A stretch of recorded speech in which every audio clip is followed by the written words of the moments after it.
पहले एक सवाल लिखो आप। अपन आज जो चैप्टर पढ़ेंगे वो आधारभूत अवसंरचना के बारे में पढ़ेंगे।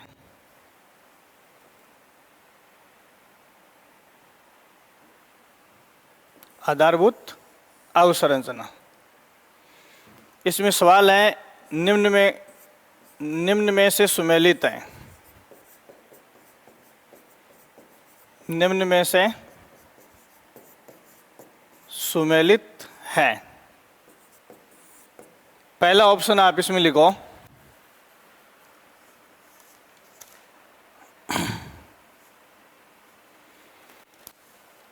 बुनियादी ढांचा।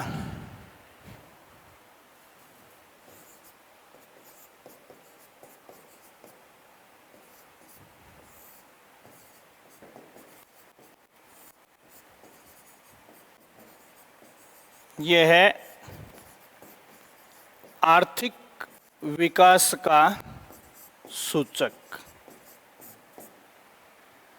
बुनियादी ढांचा आर्थिक विकास का सूचक। दूसरे ऑप्शन में लिखो आप इसमें ऊर्जा,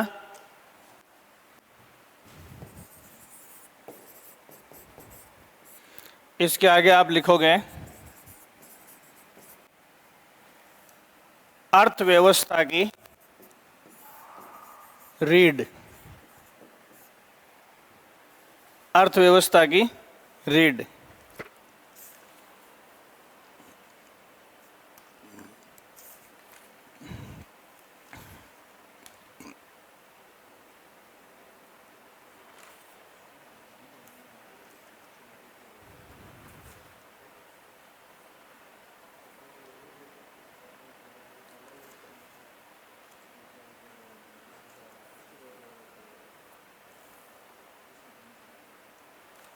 फिर लिखो आप इसमें सड़क।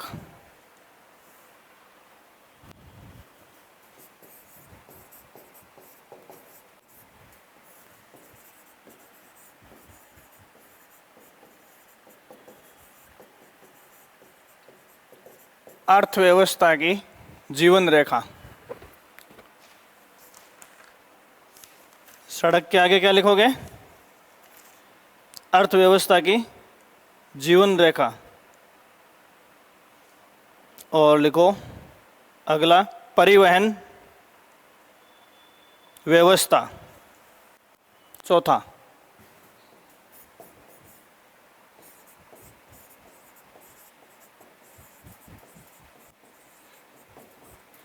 अर्थव्यवस्था का इंजन।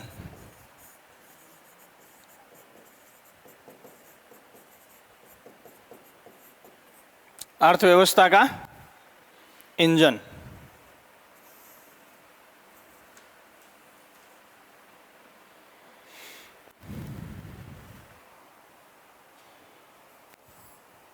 समझ में आ गई बात? कई बार क्या होता है कि चैप्टर के अंदर नहीं जाता, ये सवाल आपको किसी गाइड में नहीं मिलेगा, लेकिन कई बार परीक्षाओं में इसके दर्शन मिल जाते हैं। ये सारे ही सुमेलित हैं। तो पांचवा ऑप्शन क्या करोगे? सभी करके इसको टिक कर लो। बहुत इंपॉर्टेंट सवाल है। देखो बुनियादी ढांचा, बुनियादी ढांचे में जैसे ऊर्जा है, सड़क है, परिवहन है, ये सारी चीजें आ जाती हैं इंफ्रास्ट्रक्चर में। तो किसी भी स्टेट के लिए या नेशन के लिए बुनियादी ढांचा जो है वो उसकी अर्थव्यवस्था का सूचक है। जैसे एक सूचकांक जारी होता है कि भारत दुनिया की 5वीं बड़ी अर्थव्यवस्था है। लेटेस्ट कल की खबर है ना, ये सवाल पूछ सकते हैं, कल के अखबार में था शायद, ये भारत दुनिया की 5वीं बड़ी अर्थव्यवस्था है। तो इस अर्थव्यवस्था का जो सूचकांक है उसको निर्धारित करते हैं किस आधार पर? बुनियादी ढांचे पर। तो आर्थिक विकास का सूचक है बुनियादी ढांचा। जैसे सड़क है, इंफ्रास्ट्रक्चर है, परिवहन है, मतलब रेल, बस, ट्रेन, सब सारी चीज़ें, ठीक है। ये एनर्जी जैसे अपन थर्मल है, हाइडल है, पवन है, सौर ऊर्जा है, इन सारे घटकों को मिलाकर हम देखें तो अब क्या किसका निर्माण होता है? आर्थिक विकास का सूचक। तो किसी राष्ट्र या राज्य में आर्थिक विकास की स्थिति क्या है, ये हम किसको देखकर बताएंगे? बुनियादी ढांचे को। ठीक है, जैसे कहते हैं अर्थव्यवस्था का विकास हो रहा है, इसका मतलब है कि सड़कें बन रही हैं, बिल्डिंग्स बन रही हैं, बिजली के प्लांट लग रहे हैं, गाड़ियां, ट्रेन, पटरियां, ये सब डेवलप हो रही हैं। ये सब किसका सूचक है? अर्थव्यवस्था के विकास का सूचक है। दूसरा, इसमें ऊर्जा, ये अर्थव्यवस्था की रीढ़ है। जो भूमिका शरीर में किसकी होती है? रीढ़ की हड्डी की होती है। वो किसी भी राष्ट्र की अर्थव्यवस्था के लिए भूमिका किसकी है? एनर्जी की। बिना एनर्जी के एक भी एक्टिविटी स्टेट की पूरी नहीं होगी। तीसरा, सड़कें अर्थव्यवस्था की जीवन रेखा है, और परिवहन व्यवस्था अर्थव्यवस्था का इंजन है। ये बहुत ही सिंपल चीज़ें हैं वैसे, लेकिन थोड़ा सा अपन चूके और सवाल खराब हो जाता है। तो ये ऐसा का ऐसा सवाल जो है आपको रटना है। ठीक है, अब इनमें सबसे पहले अपन लेंगे ऊर्जा या अर्थव्यवस्था की रीढ़ के बारे में अपन बात करेंगे। अर्थव्यवस्था की रीढ़ क्या है? ऊर्जा है। अब देखो, इसमें सबसे पहले दो चीजें इस चैप्टर को पढ़ते समय ध्यान में रखनी है। एक तो आपको ध्यान रखना है ऊर्जा क्षमता, ये शब्द आएगा जगह जगह। ठीक है, और एक शब्द आएगा अधिष्ठापित क्षमता। इन दोनों में क्या फर्क है? देखो, क्षमता का मतलब है कि कितनी पॉसिबिलिटी है अपने यहाँ। जैसे सौर ऊर्जा शब्द के साथ अपन सौर ऊर्जा क्षमता, राजस्थान की एग्जाम्पल लें तो राजस्थान में कितनी जो कैपेसिटी की है वो सोलर एनर्जी अपन पैदा कर सकते हैं। और राजस्थान में अधिष्ठापित सोलर एनर्जी की क्षमता। अधिष्ठापित का मतलब है कि हम सिस्टम डेवलप कर चुके या एट प्रेजेंट इतनी एनर्जी पैदा कर रहे हैं। अधिष्ठापित का मतलब है स्थापित कर चुके हैं वो प्लांट या सोलर प्लेटें अपन लगा चुके हैं। क्षमता का मतलब है कि किस सीमा तक हम इसको यहाँ डेवलप कर सकते हैं। तो समझ गए, टोटल संभावित क्षमता के लिए केवल क्षमता शब्द लिखा हुआ होगा, और अधिष्ठापित क्षमता मतलब अभी अपन कितनी कैपेसिटी का प्लांट जो है वो डेवलप कर चुके हैं। दोनों में कोई दिक्कत नहीं है। इसके बाद में कैटेगरी वाइज आपको मिलेगा। तो एनर्जी में जो पहला सवाल आता है, इंपॉर्टेंट सवाल है, वो हर साल जो ऊर्जा के आंकड़े कलेक्ट होते हैं वो 31 दिसंबर तक कलेक्ट होते हैं। तो आज की डेट में हमारे पास जो फाइनल वेरीफाइड डाटा है वो 31 दिसंबर 2021 तक का है। ठीक है, हालांकि सेमी रिपोर्ट मार्च में आती है बजट के साथ, लेकिन उसको अपन फाइनल नहीं कर सकते। आगे लास्ट में मैं आपको बताऊंगा कि इकोनॉमिक सर्वे में या बजट में 3 कॉलम होते हैं। तो कौन से कॉलम का क्या मीनिंग होता है?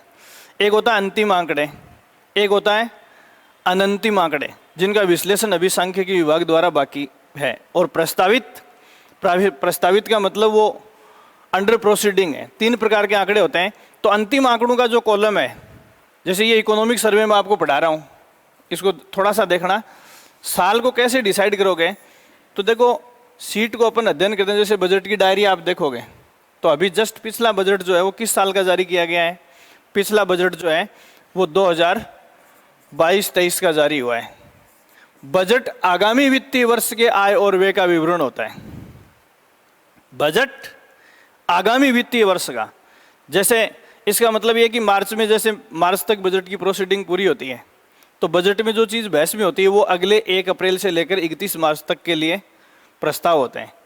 और आगामी वित्तीय वर्ष के आय और व्यय मतलब खर्चा और इनकम दोनों के अनुमानित विवरण होते हैं। अब अनुमान चेंज भी हो सकते हैं, जो टारगेट है उनसे ज़्यादा भी मिल सकते हैं और उनसे कम भी मिल सकते हैं। तो ये आ गया। इससे जस्ट पहले वाला क्या है? 2021-22। इससे पहले 2020-21।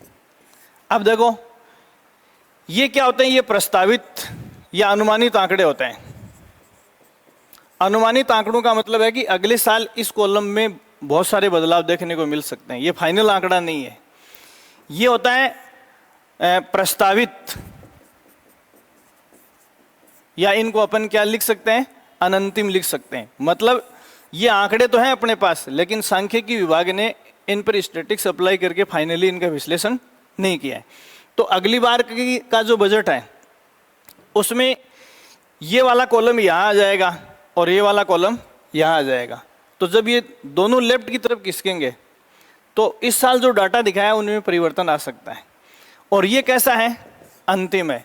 तो जैसे अभी अपन इकोनॉमिक सर्वे पढ़ रहे हैं तो अपने पास जो अंतिम आंकड़े हैं वो किसके? अधिकांश 20-21 के हैं।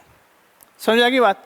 तो 20-21 का मतलब दिसंबर 21 तक की सिचुएशन अब हर चैप्टर में अलग। जैसे अपन योजनाओं की बात करेंगे तो योजनाएं 1 अप्रैल से 31 मार्च तक चलती हैं। तो जितनी भी योजनाएं उनका विश्लेषण आता है 31 मार्च तक का। एनर्जी, ऊर्जा विभाग ने अपने आंकड़े जनवरी से दिसंबर तक देने की परंपरा रख रखी है। तो हर साल इकोनॉमिक सर्वे में और बजट में ऊर्जा के आंकड़े दिसंबर तक के अपने को मिलेंगे। ठीक है। अब इसमें देखो क्या है, सबसे पहले आपको ऊर्जा के जो सेक्टर है वो देखने हैं। तो अपने यहाँ शुरुआत जो एनर्जी की हुई है वो थर्मल एनर्जी से हुई है, तापीय ऊर्जा। मतलब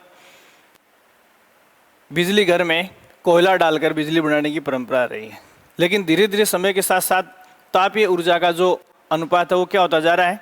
कम होता जा रहा है। उसके बाद में हाइडल प्रोजेक्ट, पानी से टरबाइन घुमा के बिजली बनाते हैं अपन, जल विद्युत परियोजनाएं जिनको अपन बोलते हैं। इसके बाद में अपने सामने परमाणु ऊर्जा, फिर गैस से, गैस के अलावा पवन ऊर्जा। गैस ऊर्जा और पवन ऊर्जा में फर्क है, गैस ऊर्जा और पवन ऊर्जा में फर्क है। और फिर बायोमास, बायोमास में आपको पता है कि जैसे एक बार सवाल पूछा था आरएस में कि राजस्थान में बायोमास का सबसे बड़ा स्रोत है। तो अपने भरतपुर, अलवर, धौलपुर इस साइड में सरसों जो पैदा होती है ना, अपने यहाँ जैसे भट्टे होते हैं उनमें लाके डाल के यूज करते हैं ईंटों में, तो वहाँ बिजली बनाई जाती है, इससे बिजली घर चल रहे हैं इससे। फिर सौर ऊर्जा, ये सारे अलग अलग सेक्टर हो गए इसके। ठीक है ना, ये चीज़ें आपको ध्यान में रखनी है। हेलो, हाँ हाँ हाँ चल रही है ना, ठीक है।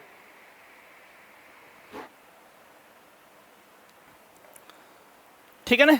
अब देखो सवाल में, सवाल यहीं से आता है। अब आपको एक तो इनका सीक्वेंस देखना है कि कौन से मद से जो ऊर्जा अपन प्राप्त कर रहे हैं राजस्थान में वो सबसे ज़्यादा है, या सीक्वेंस पूछ लेते हैं। अब इनमें बाकी तो नहीं है, जैसे ताप, जल, गैस और परमाणु, ये 4 ऊर्जा सेक्टर ऐसे हैं जिनमें राजस्थान जो है वो केंद्र सरकार के साथ भी भागीदार है। ठीक है। इसके अलावा तापीय, जल और गैस, ये 3 टाइप के प्रोजेक्ट ऐसे हैं जिनमें राज्य दूसरे राज्यों के साथ भी भागीदार है। सुनना सेंटेंस को, देखो ताप, जल और गैस दूसरे राज्यों के साथ है, फिर ताप, जल, गैस और परमाणु किसके साथ? केंद्र सरकार के साथ। अब देखो आप एक बात ध्यान में रखें कि कोई भी एटॉमिक वो न्यूक्लियर रिएक्टर ऐसा नहीं हो सकता, कोई भी ऐसी परमाणु भट्टी नहीं हो सकती जिसमें कोई स्टेट अकेला बिजली बना सके, क्योंकि परमाणु सब्जेक्ट किसका है? संघ सूची का विषय है। परमाणु सब्जेक्ट जो है वो संघ सूची का विषय है। और परमाणु के मामले में जैसे इसमें क्या भरा जाएगा, या तो यूरेनियम के नाभिक भरे जाते हैं या थोरियम के नाभिक भरे जाते हैं। तो अपन कहाँ से खरीद रहे हैं? अपन अमेरिका और कनाडा पर आश्रित थे, उसके बाद 5-6 साल पहले अपना ऑस्ट्रेलिया के साथ एग्रीमेंट हुआ है, उसके बाद थोड़ा सा अपन लिबरल हुए हैं। बाकी अपने न्यूक्लियर रिएक्टर के मामले में सिचुएशन क्या थी, जैसे अपन ने कनाडा से क्या लिया है? यूरेनियम लिया, तो वहीं से वो कैमरे की नज़र में था। तो 100% एक पल के लिए वो कैमरे से नहीं हटता था। कहाँ अपन ला रहे हैं, कहाँ उसको रख रहे हैं, कौन सी भट्टी में डाल रहे हैं, और यूरेनियम के ईंधन को जलाने के बाद में जो राख बचती है और उस राख की डंपिंग हम कहाँ कर रहे हैं? पूरे के प्रमाण हमें किसको देने पड़ते थे? अमेरिका और कनाडा को। उसके बाद में थोड़ी सी अपनी सिचुएशन सुधरी है जब ऑस्ट्रेलिया से एग्रीमेंट हुआ है। तो कुल मिलाकर एक तरह से न्यूक्लियर रिएक्टर जितने भी अपने चल रहे हैं तो एक तरह से गुलामी की स्थिति में है। पैसे देके भी हम उनकी कैमरे की कस्टडी में रह रहे हैं। इसलिए जो परमाणु भट्टियाँ हैं वो भले ही उनसे अपन ने काम चला लिया होगा, लेकिन अपन एक तरह से ऑटोनोमस राष्ट्र की तरह नहीं चला पाए। क्यों? तो सवाल ये है कि परमाणु ऊर्जा के जो रिएक्टर हैं, भट्टियाँ हैं, वो किसी स्टेट के अंडर नहीं हो सकती। हाँ, स्टेट पार्टनर हो सकता है, स्टेट पैसा लगा सकता है। तो जैसे अपना कोटा में न्यूक्लियर थर्मल पावर है, वो राउत बाटा वाला है ना, चित्तौड़ में हो, तो उसका क्या है? उसका मैनेजमेंट पूरा सेंट्रल गवर्नमेंट का है। राजस्थान सरकार का उसमें क्या है? खाली पैसा है, और बदले में वहाँ जो बिजली बनती है, जितनी पार्टनरशिप है उतनी बिजली किसको दे दी जाती है? राजस्थान को दे दी जाती है। ठीक है। अब दूसरी बात मैं आपको बताऊं कि जैसे आज शाम को अपने लाइट गुल हो जाती है और अपन कहते हैं कि बिजली संकट है अपने ऊपर। एक्चुअल में अपना स्टेट अधिशेष की स्थिति में है। अब फिर भी अपने ऊपर बिजली का संकट क्यों आ जाता है? तो मान लो कि जैसे मध्य प्रदेश में, उत्तराखंड में कोई प्लांट है, उसमें राजस्थान की पार्टनरशिप है, वहाँ बिजली बन रही है, तो अपन उस लाइट को यहाँ तक लेके ही नहीं आ रहे, वहीं बेच देते हैं। सेंट्रल गवर्नमेंट के कई प्रोजेक्ट हैं जिनमें राजस्थान सरकार की पार्टनरशिप है, लेकिन वो प्लांट दूसरे स्टेट में लगे हुए हैं। ठीक है, तो वो बिजली अपन वहीं बेच देते हैं, राजस्थान में लाते ही नहीं है। समझ लो ना आप? तो ये कहने का मतलब है कि प्रोडक्शन के हिसाब से हम आत्मनिर्भर हैं, पूर्णतः आत्मनिर्भर हैं, लेकिन फिर भी विद्युत के मामले में अपनी स्थिति कमजोर इसलिए है क्योंकि अपन जो दूसरे राज्यों के साथ पार्टनरशिप वाले प्लांट हैं वो, और केंद्र सरकार के साथ जो पार्टनरशिप के प्लांट हैं उनमें पैदा होने वाली विद्युत को अपन भारी बेच देते हैं। समझ आ गई ना बात? तो इस बात को आप कैसे देखेंगे? तो इसमें स्थिति जो है वो आप देखेंगे पहले तापीय ऊर्जा। अपन किसकी बात करेंगे? तापीय ऊर्जा का मतलब है कि विद्युत संयंत्र में कोयला जलाकर, ठीक है, इसको दो तरीके से अपन देखेंगे। तापीय ऊर्जा के आगे आप लिखेंगे 7830 मेगावाट, या इसको थोड़ा सा ऐसे देख लो, देखो, राज्य एवं अन्य राज्यों के साथ, थोड़ा सा इस कॉलम को ऐसे बनाएंगे, स्थिति क्लियर हो जाएगी। फिर यह है केंद्र के साथ पार्टनरशिप, केंद्र के साथ पार्टनरशिप, और इस कॉलम में आप क्या लिखेंगे? कुल ऊर्जा। ठीक है ना? ये अपन तापीय ऊर्जा के बारे में पढ़ेंगे। तो देखो, ताप, इस सेंटेंस को, इसको भी यहां से आप मिटा देंगे, इनको कॉलम्स को इधर बना लो, यहां थोड़ा नीचे लिख लो। ये तापीय ऊर्जा की जो स्थिति है उसको आप देखेंगे। ठीक है? तो यहां राज्य और अन्य राज्यों के साथ 7830 मेगावाट, ये है मेगावाट में ही, 7830 मेगावाट लिख लो इसके नीचे। फिर केंद्र के साथ जो है वो तापीय ऊर्जा है 1903.46, 1903.46 मेगावाट, 46 मेगावाट। तो टोटल कितनी हो गई? इसको जोड़ लो, देखो, 6 और 4, फिर आ गई 3, फिर 3, 17, ये हो गई क्या? 9733.46 मेगावाट। ये एनर्जी अपन किस से ले रहे हैं? ताप से, जिसमें अन्य राजस्थान की अकेले की, अन्य राज्यों के साथ पार्टनरशिप और केंद्र के साथ पार्टनरशिप पूरी आ गई है। दूसरा आप इसमें लिखेंगे जल विद्युत।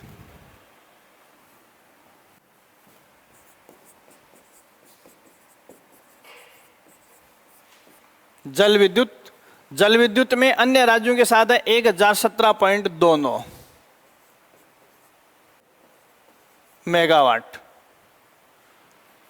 और केंद्र सरकार के साथ है 740.66।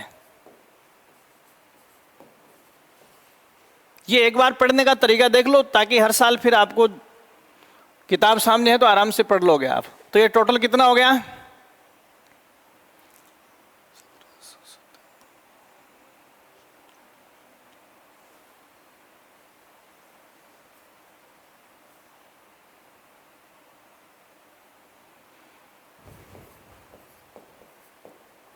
इतनी हो गई क्या? 1757.95 मेगावाट। इन दोनों का जोड़ इतना ही हो रहा है क्या? देख लेना, एक बार कंफर्म कर लेना आप।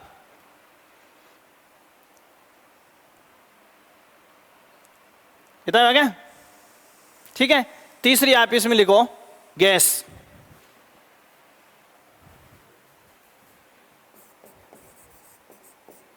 गैस से जो विद्युत बनती है उसकी क्या सिचुएशन है? तो अन्य राज्यों के साथ है 603.5 603.5 मेगावाट, और केंद्र के साथ हमारी जो पार्टनरशिप है वो है 221.10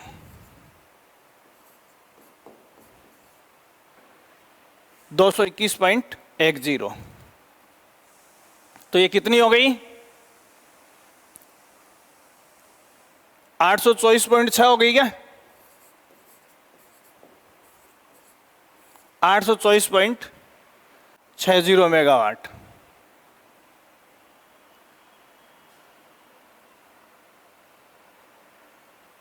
फिर आगे लिखोगे परमाणु ऊर्जा। तो देखो, परमाणु जो है वो संघ सूची का विषय है। यह सवाल कई बार पूछा जाता है। परमाणु की सूची का विषय है, संघ सूची का, इसलिए राज्य वाले कॉलम में बिजली निर्माण का कोई सवाल ही पैदा नहीं होता। राज्यों को न्यूक्लियर एनर्जी के लिए यूरेनियम वगैरह नहीं दिया जा सकता। यह है 456.74 456.74। तो इस कॉलम में भी कितना आएगा? 456.74 मेगावाट। 456.74 मेगावाट। ठीक है। ये मेन चीजें आ गई हैं। अब देखो, यहां मैंने आपको कुछ चीजें जो बताई है उससे क्या निष्कर्ष निकल रहा है। केंद्र और राज्य सरकार की जो परियोजनाएं हैं या दूसरे राज्यों के साथ अपनी परियोजनाएं हैं, उनमें कौन कौन सी एनर्जी नहीं आई? पवन ऊर्जा नहीं आई, बायोमास नहीं आया, सौर ऊर्जा नहीं आया। क्लियर हो गई बात? इसका मतलब ये है कि ये या तो निजी क्षेत्र की कंपनियां हैं या राज्य सरकार ने कुछ एजेंसियां बना रखी हैं। वो एजेंसियां विद्युत का निर्माण करती हैं। वो आम प्रोजेक्ट या परियोजना की तरह संचालित नहीं होती हैं। अब इनमें आपको जो अन्य में देखना है, ताप और जल विद्युत में, जो ताप और जल विद्युत जो है उसमें कुछ निजी कंपनियां भी काम कर रही हैं, राज्य सरकार के अन्य उपक्रम भी काम कर रहे हैं। तो यहाँ इसके नीचे आप यहाँ लिखोगे नीचे एक कॉलम, अन्य साधनों से ताप ऑब्लिक जल ऊर्जा। अन्य साधनों से ताप ऑब्लिक जल ऊर्जा, यह है 3742 मेगावाट। ये राजस्थान की है 3742 मेगावाट। 3742 मेगावाट। इसमें निजी कंपनियां वगैरह सारी आ जाएंगी। ठीक है। अब देखो सवाल, पहला सवाल मैं आपको बता रहा हूं कि एक सवाल तो ये यहां बन गया। इधर देखो, इन दोनों को आप देखोगे तो जो मैंने अभी आपको बताया कि परमाणु से राज्य जो है वो एनर्जी उत्पन्न नहीं कर सकते। पहला सवाल हो गया। दूसरा, आपसे ये आंकड़ा देखो, एकदम सरकार ने अपने को फिल्टर करके नहीं दिया है, तो इसका कोई सटीक जवाब कहीं नहीं मिलेगा। क्योंकि ये देखो, पहले में क्या तापीय है और दूसरे में जल है। ठीक है। तो यहाँ देखो, इसमें ये जो आंकड़ा मिश्रित है, ये इन दोनों में एडजस्ट कैसे करेंगे? अन्य वाले को अलग अलग करके नहीं बताया अपने को। इसलिए अपन तापीय और जल विद्युत का एग्जैक्ट आंकड़ा अभी तक सरकार ने अपने को प्रोवाइड नहीं करवाया, तो ये डाटा रटने की अपने को आवश्यकता नहीं है। अब ऊर्जा उत्पादन का क्रम पूछ सकते हैं, तो इन चारों में से देखना 9733, 1757, 824 सेम यही सीक्वेंस है ना, तो ग्रेटर देन का निशान ऐसे लगेगा, ठीक है। तो यहां इनमें ये लग जाएगा। राजस्थान की बात कर रहे हैं तो राजस्थान में ताप ऊर्जा, जल विद्युत ऊर्जा, गैस ऊर्जा और परमाणु ऊर्जा का सीक्वेंस क्या है? तो सबसे ज्यादा कौन सी ऊर्जा बनती है अपने यहाँ? तापीय ऊर्जा, उसके बाद जल विद्युत, उसके बाद गैस से बिजली और उसके बाद परमाणु ऊर्जा। ये क्रम आपसे पूछ सकते हैं, ठीक है। अब देखो इनके साथ अपने को क्या एडजस्ट करना है।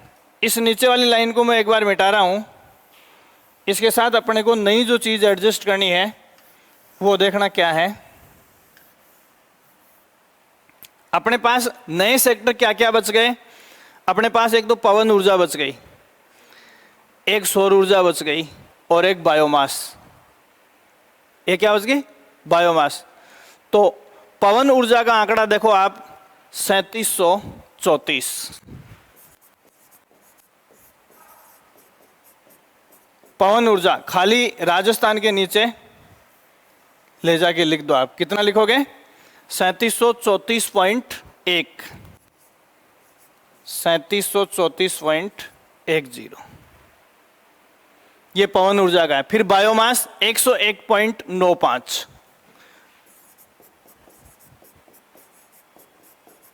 Biomass 101.95 megawatt. और क्या बच गई? सौर ऊर्जा 2970.6। एक सेकेंड, इसको अपन और कंफर्म कर लेते हैं।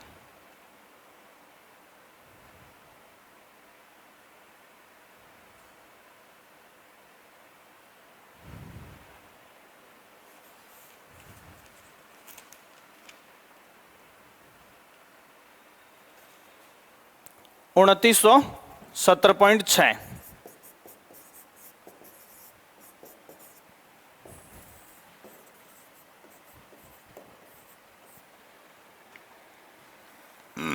ये सारी स्थिति देखो। अब आपको दिक्कत क्या कर सकती है?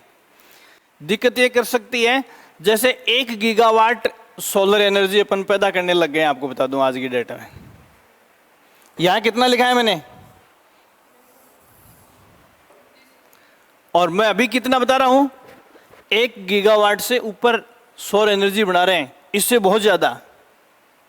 लेकिन कितनी बना रहे हैं? रोज बढ़ रही है। तो फाइनल रिपोर्ट आपको यही ध्यान में रखनी है, क्योंकि ये तो 31 दिसंबर 2021 के बाद आज 8-9 महीने हो गए। तो इन 8-9 महीनों में इजाफा हुआ तो वो तो हर दिन बढ़ रहा है, तो उसका अपने पास कोई फाइनल आंकड़ा नहीं हो सकता। तो आपको डाटा इकोनॉमिक सर्वे का ही ध्यान में रखना, ये चीज ध्यान में रखनी है।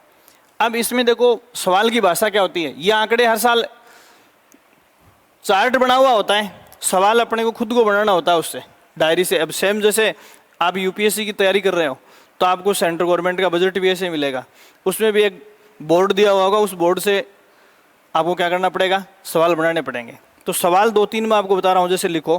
पहला,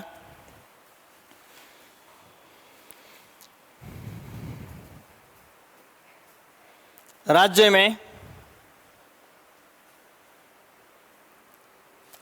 में सबसे बड़ा ऊर्जा स्रोत है।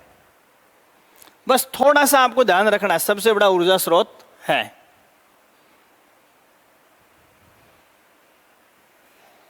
सबसे बड़ा ऊर्जा स्रोत है। और पहला लिखो ताप, दूसरा ऑप्शन जल, तीसरा परमाणु, चौथा पवन। चौथा पवन।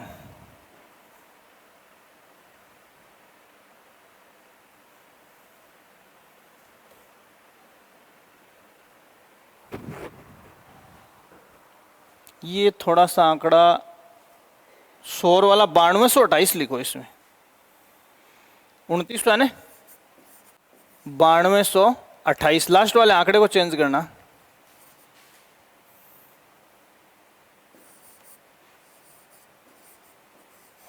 9228.7 मेगावाट। गीगावाट का मतलब है 1000 से ऊपर, मतलब 10,000 से ऊपर। 1 गीगावाट में 10,000 मेगावाट होते हैं। समझ में आ गई ना बात? तो ये देखो, ये 31 दिसंबर तक की बात है, 9228.7 मेगावाट थे। अब अपन इसको 10,000 से ऊपर ले जा चुके हैं। 10,000 से ऊपर का मतलब 1 गीगावाट। तो कई बार क्या होता है कि जैसे राजस्थान को 1 गीगावाट सोलर एनर्जी पैदा करने के लिए भारत सरकार ने सम्मानित भी किया है। समझ गए ना आप? तो ये देखो, ये चीज़ मैं इतनी लिखा रहा हूँ और आपको 1 गीगावाट वाली बात आएगी जुलाई में सम्मानित किया है, तो वो चीज़ आपसे वहाँ डाटा नहीं पूछेंगे,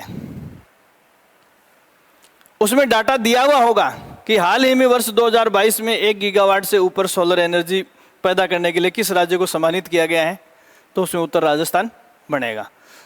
1 गीगावाट का मतलब होता है 1000 मेगावाट। समझ आ गई बात? तो अब यहां इस सवाल का उत्तर क्या बनेगा जो मैंने आपको बताया? ताप। ठीक है। और इसी सवाल को थोड़ा सा यूं कर दें तो आप इसमें राजस्थान में निम्न में से किस नवीनीकृत ऊर्जा स्रोत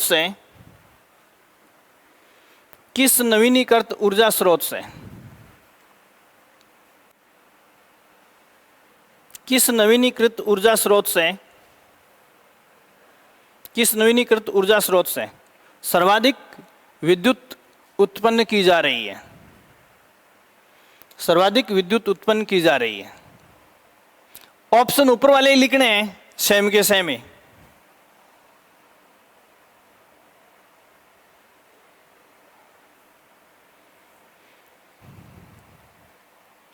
सेम के सेम ही लिखने हैं ऊपर वाले।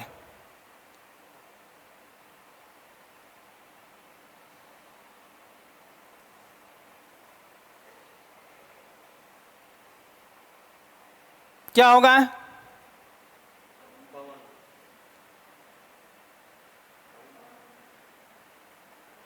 कितना है पवन से? 3734 और यहां 9228। नवीनीकृत सौर ऑप्शन में नहीं है, हो गया ना? सौर ऑप्शन में नहीं है तो ये हो गया उत्तर। और इसमें 5वां ऑप्शन सौर क्रिएट कर लो तो क्या हो जाएगा?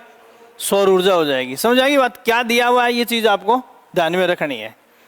3 मतलब 2 टाइप भाषा बता दी मैंने आपको, डाटा बता दिया। तीसरा देखो, सबसे बड़ा सवाल क्या है इसमें, लिखो आप राजस्थान की कुल अधिष्ठापित ऊर्जा। सवाल जो आते हैं वो मैं आपको बता रहा हूं। अधिष्ठापित ऊर्जा, अभी तक जो बताया वो ये है कि आप इकोनॉमिक सर्वे को कैसे समझेंगे। कुल अधिष्ठापित ऊर्जा मतलब वही है दिसंबर 2021 तक का फाइनल डाटा है अपने पास। ये सवाल बहुत इंपॉर्टेंट है। कुल अधिष्ठापित क्षमता है 23,321.4 23,321.4 मेगावाट। 23,321.4 मेगावाट। ठीक है। अब कई बार क्या होता है कि एनालिसिस करते हैं कि प्रति व्यक्ति ऊर्जा उपभोग क्या है, प्रति व्यक्ति ऊर्जा उपभोग क्या है। तो 2011 की जनगणना के बाद में अपने पास जनगणना का एग्जैक्ट आंकड़ा नहीं है। तो 2011 में कितने 6 करोड़ 6.86 करोड़ पॉपुलेशन पड़ते हैं। तो इस मेगावाट में 6.86 करोड़ का भाग देंगे तो जितना आएगा वो प्रति व्यक्ति उपभोग ऊर्जा आ गई। अब आपके वहाँ दिमाग में ये चीज़ आपको दिमाग में रट रखा आपने। 2011 की जनगणना के अनुसार आपने जनसंख्या भी रट रखी है, फिर आपसे ये पूछ लिया कि प्रति व्यक्ति उपभोग ऊर्जा क्या है, तो क्या दिक्कत है? इसका भाग देंगे। अप्रोक्सीमेट उत्तर होता है, एग्जैक्ट तो होता नहीं है। तो अप्रोक्सीमेट उत्तर तक आप आराम से पूछ जाओगे। कई बार क्या है कि आपसे जोड़वा की गुणा भाग भी करवा लेता है, तो वो चीज़ आपको ध्यान में रखनी है। अब इसमें ये तो होता है इसकी स्टैटिक्स का। आगे आप जो सवाल ध्यान में रखेंगे, अगला सवाल लिखो, राज्य में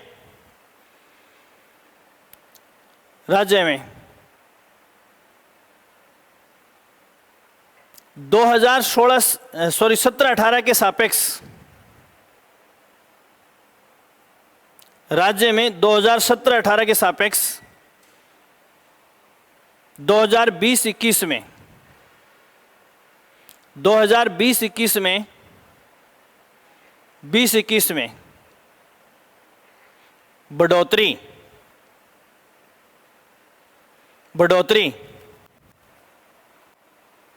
ठीक है। अब इसको आगे दो भागों में बांटोगे। देखो, इससे एक चीज समझ में आएगी, आंकड़ा नहीं रटना आपको, बढ़ोतरी, और पहले तीर के आगे लिखोगे ऊर्जा उपलब्धता, ऊर्जा उपलब्धता।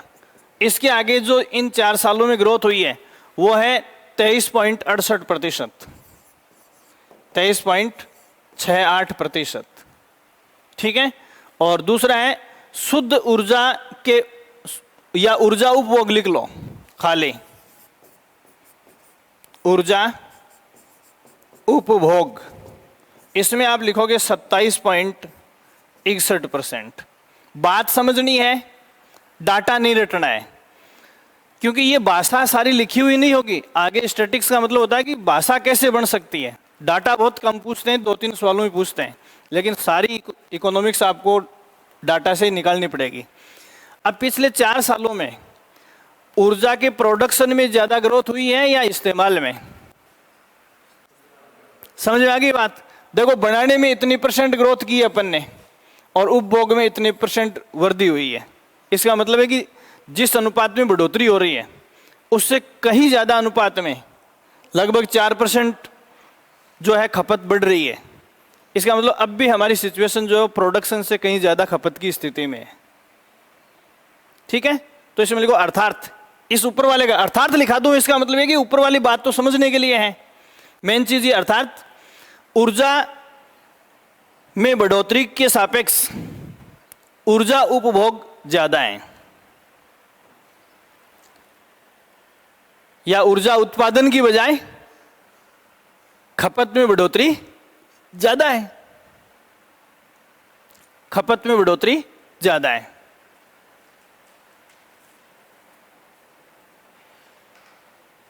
फिर देखो, यहां कई किताबों में आपको मिलेगा कि ये ग्रिड स्टेशन जो है वो PPP मोड पर दिया, ये ग्रिड स्टेशन जो है PPP मोड पर दिया। तो ऐसे बहुत सारे ग्रिड स्टेशन है जो PPP मोड पर दे दिए गए। PPP मोड का मतलब आप समझते हो, पब्लिक प्राइवेट पार्टनरशिप, सरकार और प्राइवेट कंपनियों की सहभागिता। तो आपको इतना ही ध्यान में रखना है। अब धीरे धीरे, जैसे अपन कहते हैं ना कि मतलब विद्युत विभाग का निजीकरण किया जा रहा है, तो फीडर जो है वो प्राइवेट एजेंसियों को सरकार दे रही है। तो आप इसमें लिखो प्रसारण परियोजनाओं को PPP मोड पर दिया जा रहा है।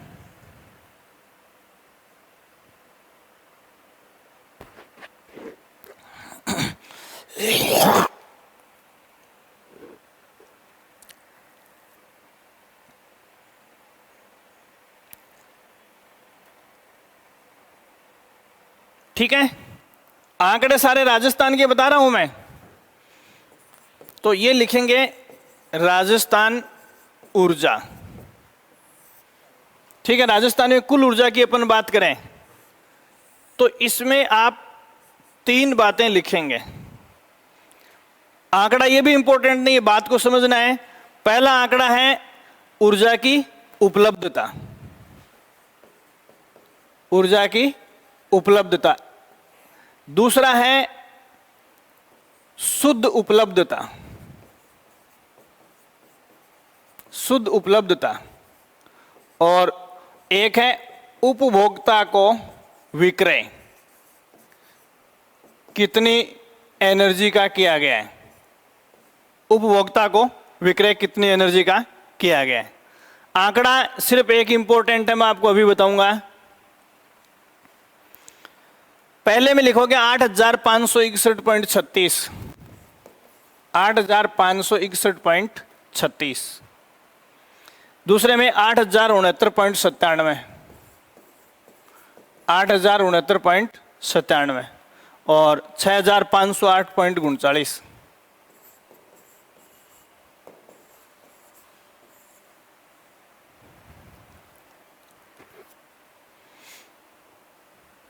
ठीक है, देखो इन दोनों का जो अंतर है, इन दोनों का अंतर है, उसको कहते हैं छिज्जत।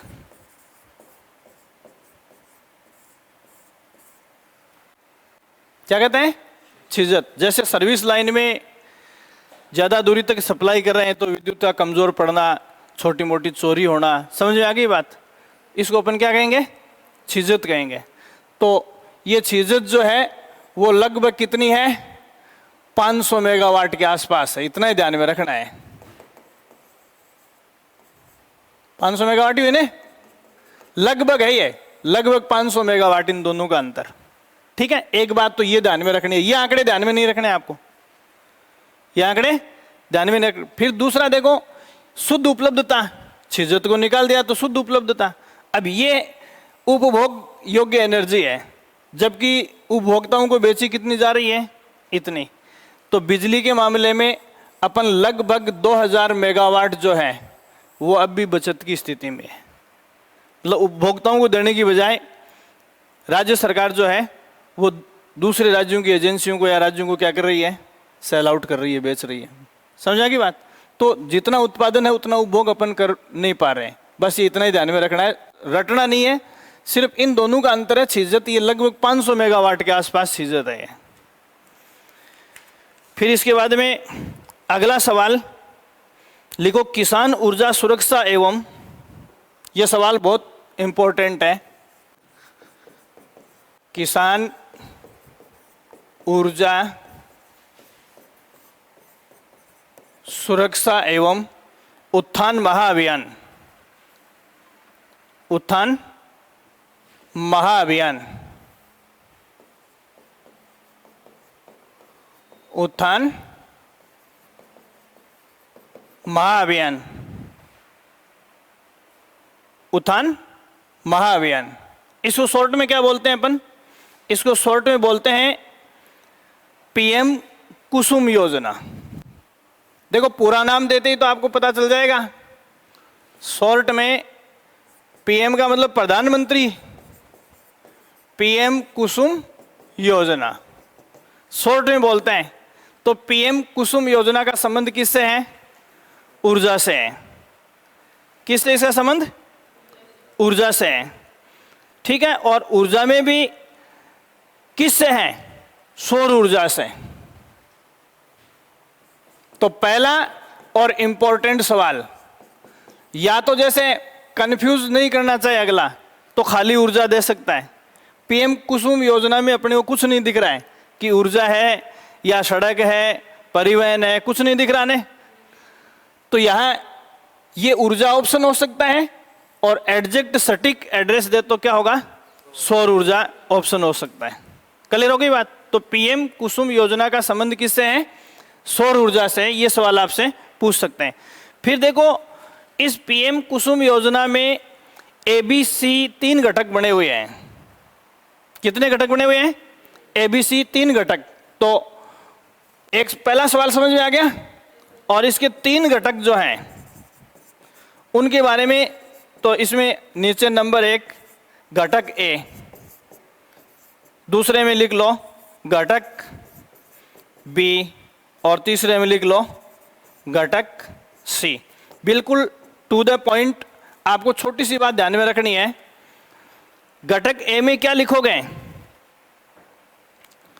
घटक ए में वो लिखोगे जैसे रॉबर्ट वाड्रा, प्रियंका गांधी, इनके ऊपर ईडी की कार्रवाई हो रही है। उसमें एक बड़ा कार्यक्रम ये है कि 500 एकड़ जमीन बीकानेर में लेके, बंजर भूमि लेके, उसके ऊपर एक सोलर प्लांट विकसित कर रहे हैं वो लोग। तो एक तो ये कि कृषि योग्य भूमि पर सोलर प्लांट लगाने के लिए मतलब दिया ग्रांट ही जाता है। ग्रांट का मतलब क्या है? अनुदान, जिसको अपन सब्सिडी बोलते हैं। क्या देंगे? अनुदान का मतलब ग्रांट या सब्सिडी। किसके लिए? सोलर ऊर्जा के लिए। दूसरी बात, ये सोलर ऊर्जा के लिए बंजर भूमि के लिए भी मिलेगा और कृषि भूमि के लिए भी मिलेगा। तो घटक ए मतलब इस महाअभियान की प्राथमिकता वो है कि जिन इलाकों में कुछ नहीं उगता है, जो जमीन बेकार है, किसी काम की नहीं है, उसके ऊपर सोलर प्रोजेक्ट लगा दो ताकि बिजली का खतरा तो नहीं रहे। तो देखो, इसके लिए ये जो काम कर रहा है, इन दोनों के लिए ही राजस्थान अक्षय ऊर्जा निगम, कौन सी एजेंसी? राजस्थान अक्षय ऊर्जा निगम, ये राज्य सरकार की एजेंसी है। ये संस्था ग्रांट करवाती है। राजस्थान अक्षय ऊर्जा निगम ये ग्रांट करवाएगी 3 घटकों में। तो पहले घटक के आगे लिखो बंजर भूमि पर। पीएम लिख दिया तो केंद्र सरकार की योजना है। बंजर भूमि पर 0.522 मेगावाट। तो देखो, भूमि बंजर ऑब्लिक 0.522 मेगावाट, मतलब आधा से लेकर 2 मेगावाट तक के प्लांट के लिए ग्रांट देती है सरकार।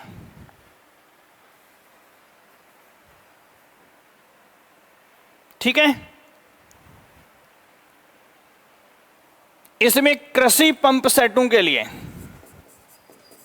ग्रांट देती है। किसके लिए? कृषि पंप सेट। और घटक सी जो है,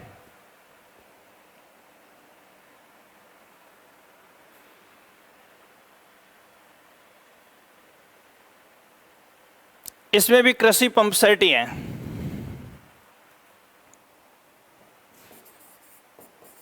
तो घटक बी और सी जो है, इनका संबंध कृषि क्षेत्र से है।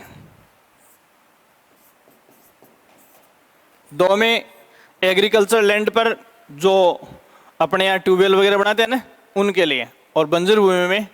ठीक है।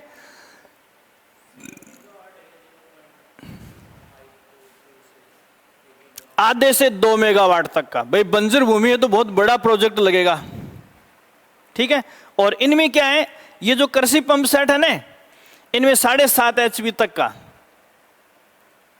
ट्यूबवेल के कनेक्शन के लिए होता है। तो 7.5 HP और कहाँ मेगावाट। तो जैसे मैंने एग्जांपल दिया रॉबर्ट वाड्रा का जो प्लांट बहुचर्चित है बीकानेर में, ईडी के छापों का एक कारण वो भी है। ठीक है। तो यहां ये चीज आप ध्यान में रखेंगे। अब सवाल क्या है, जैसे सिंपली पूछ लिया कि पीएम कुसुम योजना का संबंध है सौर ऊर्जा से। ठीक है। पीएम कुसुम योजना में शामिल है बंजर भूमि पर सोलर प्लांट, कृषि भूमि पर सोलर प्लांट, कृषि एवं बंजर भूमि दोनों पर सोलर प्लांट, या फिर रेगिस्तानी इलाकों में सोलर प्लांट। चौथा ऑप्शन और बना दिया। तो तीसरा ऑप्शन क्या हो जाएगा? सही हो जाएगा। तो बंजर जमीन के लिए भी है और कृषि भूमि के लिए भी है। क्लियर होगी ना बात? ऑप्शन कैसे होता है। फिर आरएस जैसी परीक्षाओं में क्या करते हैं, इन चीजों को जोड़ देते हैं आगे। जैसे इसमें ये बताया, और इनके ऊपर 7.5 HP ये जोड़ देते हैं सत्य असत्य में। तो थोड़ा सा टिपिकल हो जाता है, फैक्ट को रट के रखना। यहाँ आपको सिर्फ भावना समझनी है, छोटी एग्जाम के लिए, बड़ी एग्जाम के लिए भावना के साथ आपको। अब जैसे 7.5 की जगह 10 HP कर दिया तो कथन क्या हो जाएगा? गलत हो जाएगा। यहाँ या इसमें 1 से 5 मेगावाट कर दिया आधा से 2 की जगह, तो ये ऑप्शन भी क्या हो जाएगा? गलत हो जाएगा। थोड़ा सा आपको ये जो लास्ट वाला कंटेंट है, बड़ी एग्जाम अपन आरपीएससी की देते हैं, तो जैसे फर्स्ट ग्रेड में भी यही सिलसिला है। फर्स्ट ग्रेड और आरएस में पेपर जीके के एक जैसे ही बनते हैं, सेकंड ग्रेड तक थोड़े इजी बनते हैं। तो ये चीज़ आपको ध्यान में रखनी है। सवाल ये इंपॉर्टेंट है दोनों के लिए, लेकिन इसका होलिया जो थोड़ा चेंज हो जाता है। फिर अगला लिखो मुख्यमंत्री किसान मित्र योजना। क्या लिखोगे? मुख्यमंत्री किसान मित्र योजना। मुख्यमंत्री किसान मित्र योजना। अब ऊपर वाले में पीएम लिखा, सेंट्रल गवर्नमेंट का प्रोजेक्ट था। ये किसका हो गया? स्टेट गवर्नमेंट का प्रोजेक्ट हो गया। मुख्यमंत्री किसान मित्र योजना, इसके बारे में आप सब जानते हो क्या है ये ग्रांट किस पर दिया जाता है?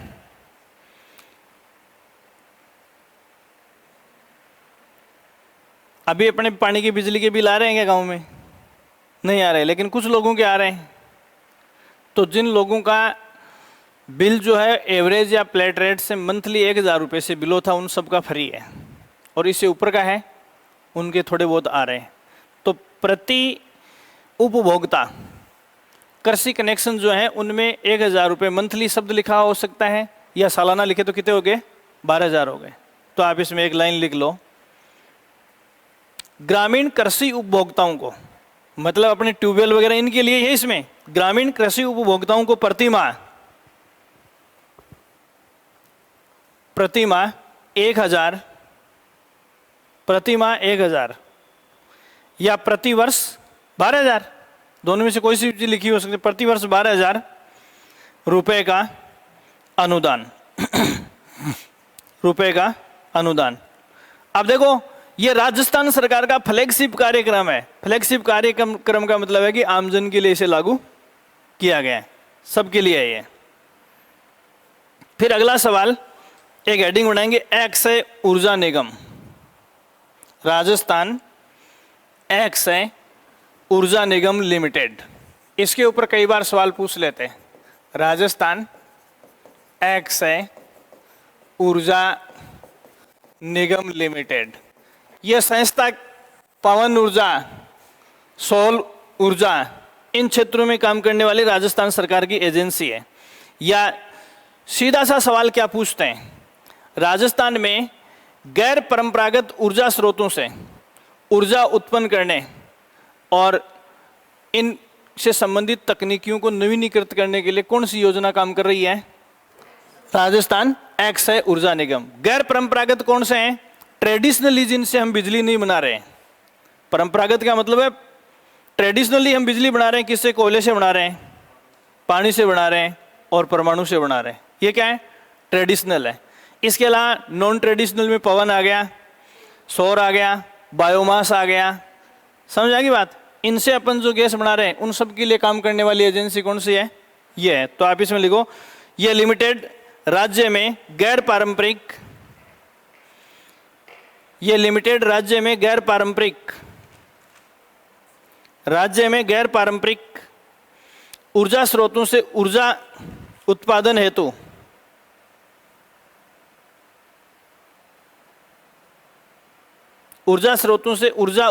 हेतु एवं इसके संबंध में नवीनीकरण हेतु कार्य कर रहा है।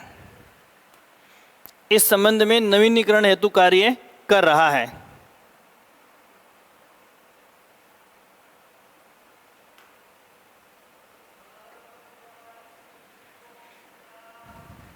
ठीक है?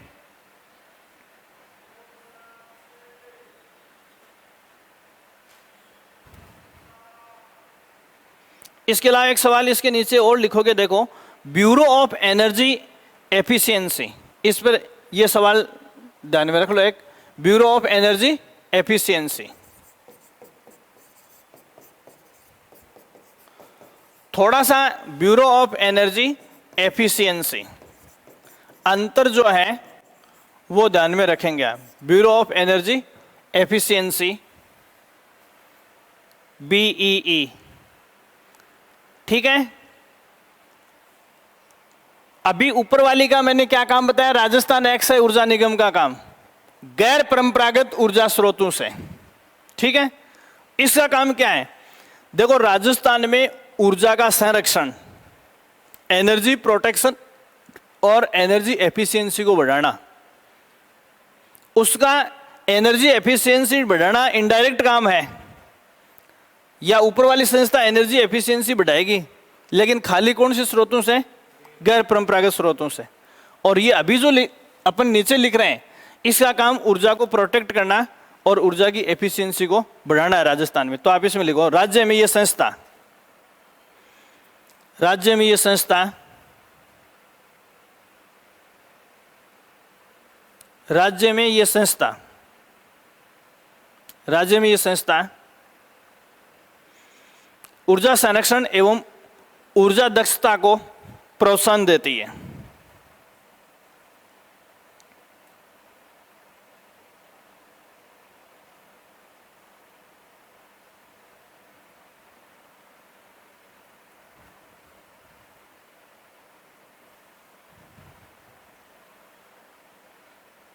ठीक है, अब इनमें जैसे सौर ऊर्जा के ऊपर आपसे अभी मैंने आपको बताया कि गैर परंपरागत ऊर्जा स्रोतों में सबसे ज़्यादा एनर्जी अपन किससे बना रहे हैं?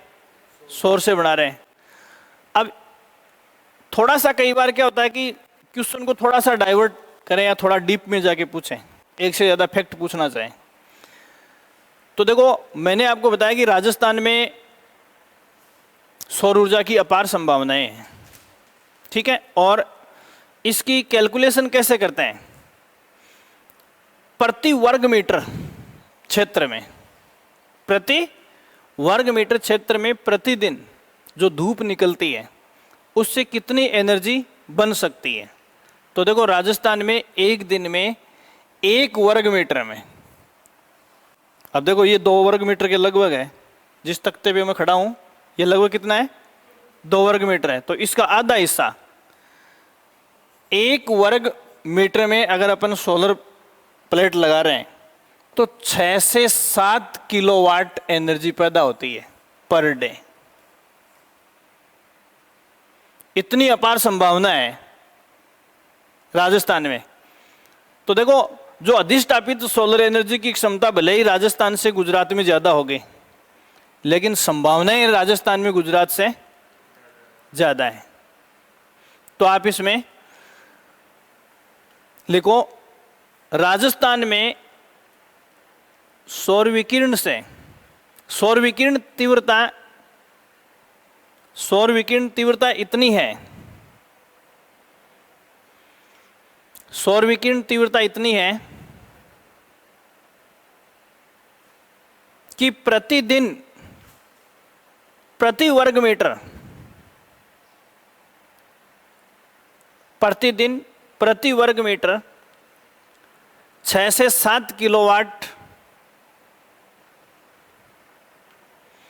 प्रति घंटे की दर से, 6 से 7 किलोवाट प्रति घंटे की दर से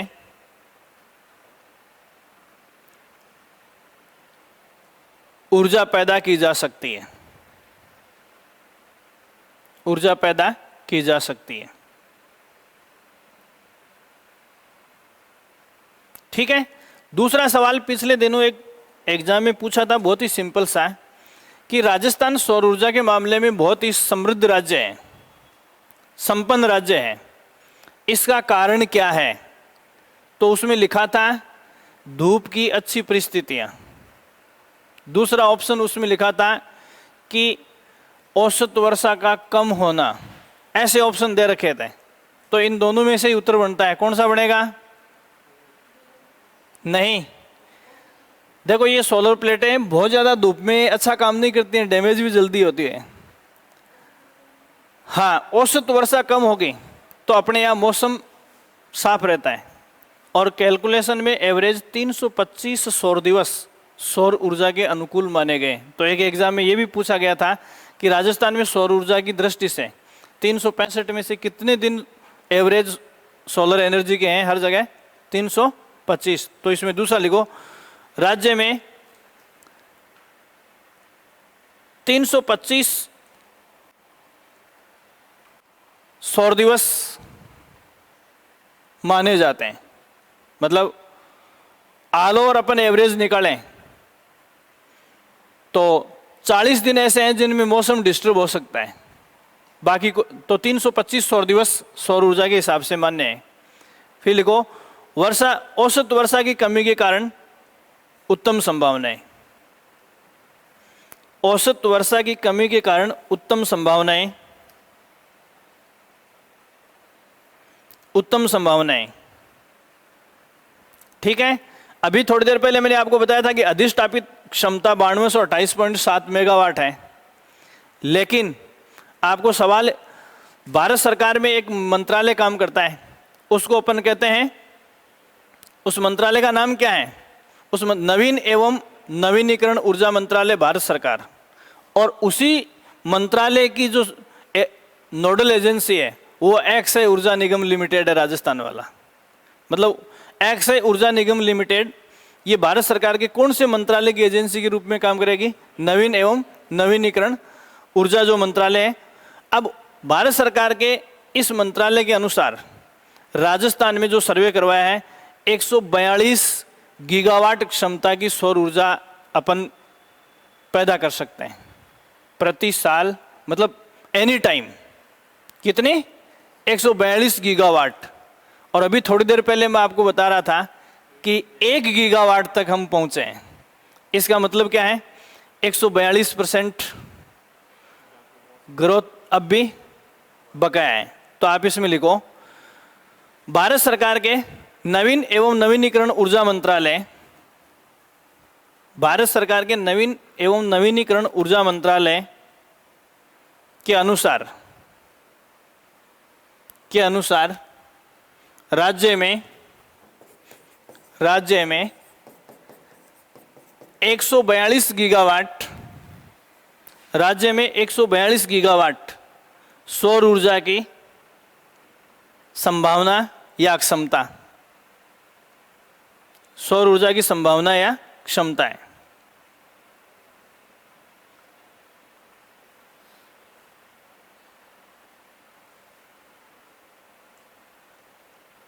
ठीक है। अब देखो, जैसे मैंने आपको बताया था कि अभी एट प्रेजेंट जो सोलर पार्क बन रहे हैं, तीनों के नाम मैंने बता दिया था, बडला का बता दिया था, फतेहगढ़, नोखा, ये तीनों मैंने पीछे लिखा दिए थे।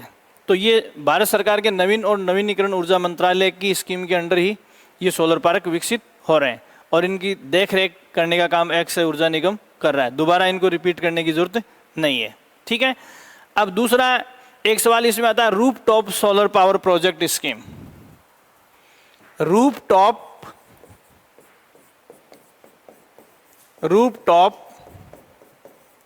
सोलर पावर प्रोजेक्ट स्कीम, नाम से पता चल रहा है roof top solar power project scheme क्या है? छत पर। ठीक है।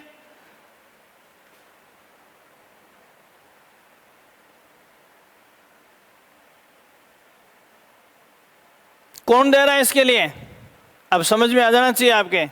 भारत सरकार के नवीन एवं नवीनीकरण ऊर्जा मंत्रालय की स्कीम के तहत राजस्थान में एक्सआई ऊर्जा निगम लिमिटेड 30% ग्रांट दे रहा है।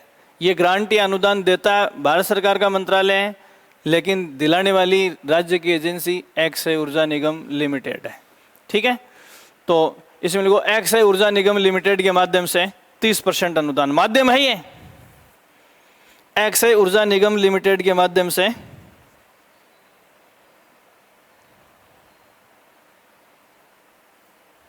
30% अनुदान।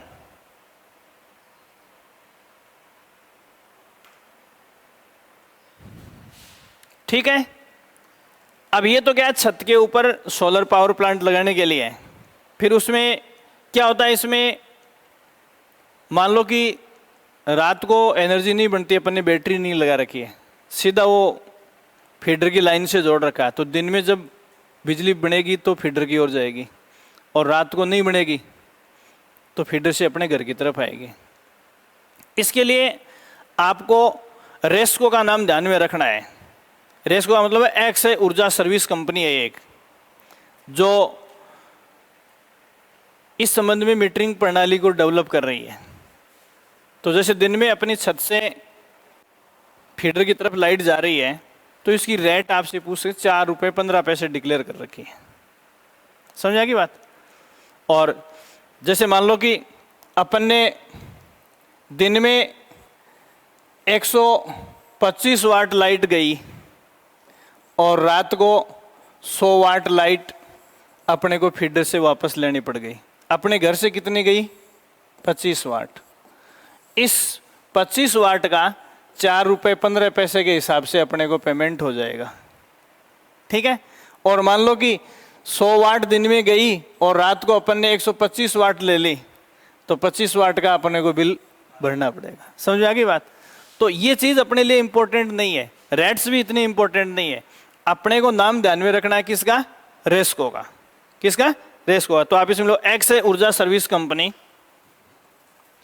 एक्स है ऊर्जा सर्विस कंपनी, RESCO।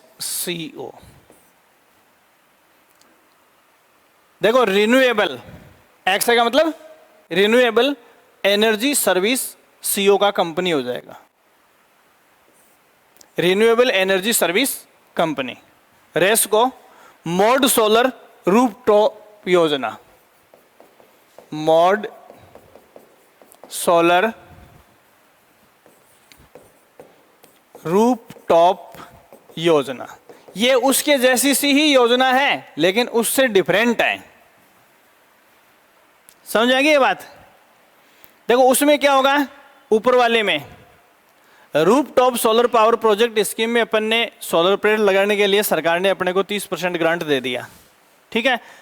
और अपन ये सोचते हैं कि अपने को जितनी एनर्जी चाहिए उसकी बैटरी वगैरह अपन रात को यूज करने के लिए लगा सकते हैं, और अपने को बिजली के कनेक्शन की जरूरत नहीं है तो अपन कटवा सकते हैं। मीटर से ये वायर नहीं जुड़ेगा उसका, ठीक है। इस स्कीम में मीटर से वायर नहीं जुड़ेगा। और अपन ये चाहते हैं कि कभी कभी ट्यूबवेल चलाने के लिए मीटर की भी जरूरत पड़ सकती है, तो अपना लाइट का कनेक्शन सेपरेट रहेगा, सोलर प्लांट है वो सेपरेट रहेगा। लेकिन ये देखो, एक्स है ऊर्जा service company, mode solar roof top योजना, इसमें अपना बिजली बोर्ड के साथ एग्रीमेंट होगा, बिजली बोर्ड के साथ एग्रीमेंट होगा, और इसमें बैटरी नहीं लगेगी। बैटरी लगाने की अपने को जरूरत नहीं है। समझ आ गई बात? तो लिखाने की जरूरत नहीं है ना, बस 4 रुपये 15 पैसे प्रति यूनिट लिख लो, बस 4.15 रुपये प्रति यूनिट। ये लो, नाम से ही पता चल जाएगा, कुछ भी लिखने की जरूरत नहीं है आपको, ठीक है। या फिर जैसे RS में क्या है, ये एग्रीमेंट राजस्थान सरकार ने कितने साल के लिए कर रखा है? 25 वर्ष के लिए। मतलब सोलर प्लेटों की इस प्लांट में 25 वर्ष आयु मानी जाती है। अगर अपन छोटे एग्जाम दे रहे हैं तो जरूरी नहीं है, नहीं तो ये 2 फैक्ट जो है RS वगैरह दे रहे हैं तो उनमें और जुड़ जाते हैं, सवाल पूरा हो जाएगा यहां से।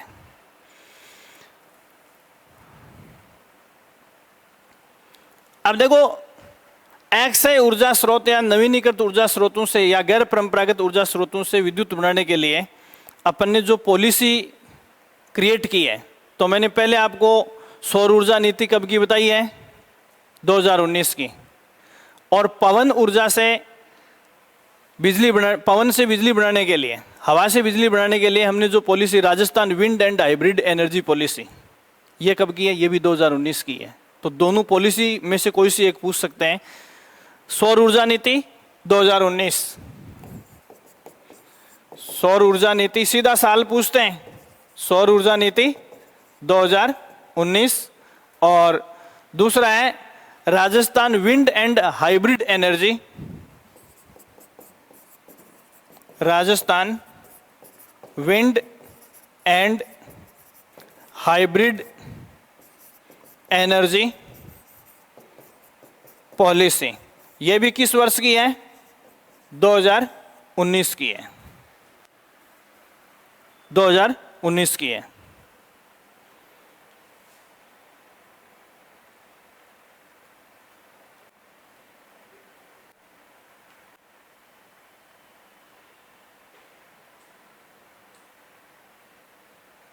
ठीक है।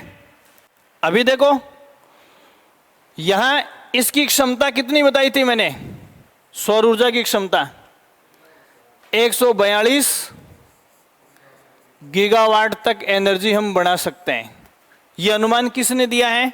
भारत सरकार के नवीन एवं नवीनीकरण ऊर्जा मंत्रालय ने।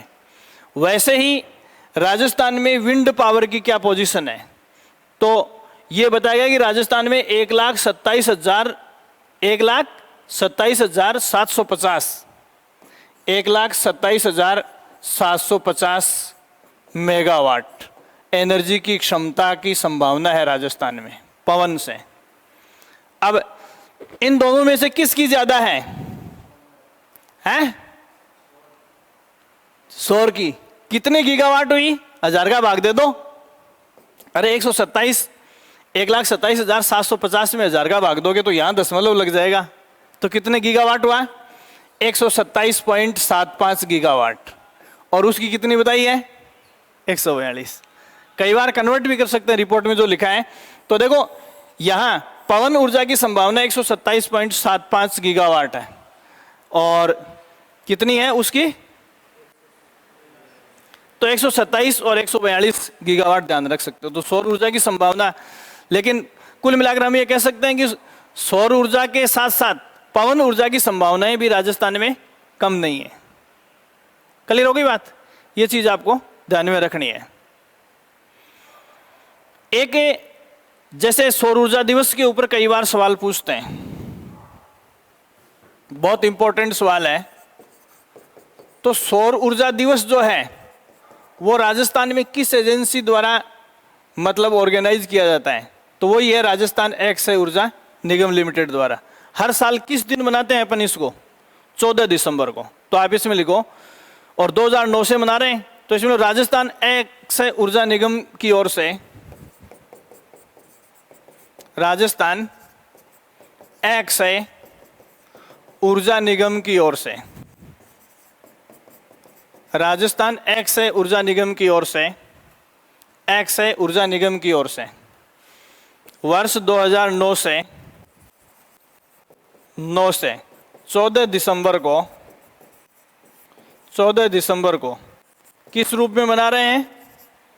सौर ऊर्जा दिवस के रूप में मना रहे हैं। सौर ऊर्जा दिवस के रूप में मना रहे हैं। ठीक है। ये मैंने पहला आपको बताया था कि अर्थव्यवस्था की जो रीढ़ है वो ऊर्जा है, और ऊर्जा के आप ऊपर आपसे जो इंपॉर्टेंट सवाल पूछ सकते हैं वो मैंने सारे डिस्कस किए। दूसरा, जैसे मैंने आपको बताया कि अर्थव्यवस्था की जो जीवन रेखा है वो किसको कहते हैं? सड़कों को कहते हैं। तो बाकी तो अपन सड़कों के चैप्टर में देखेंगे। यहां आपसे जो इंपॉर्टेंट सवाल जो उस चैप्टर में किताब में नहीं मिलेगा अपने को, वो है जन घोषणा पत्र। अगला सवाल क्या है? जन घोषणा पत्र। जन घोषणा पत्र।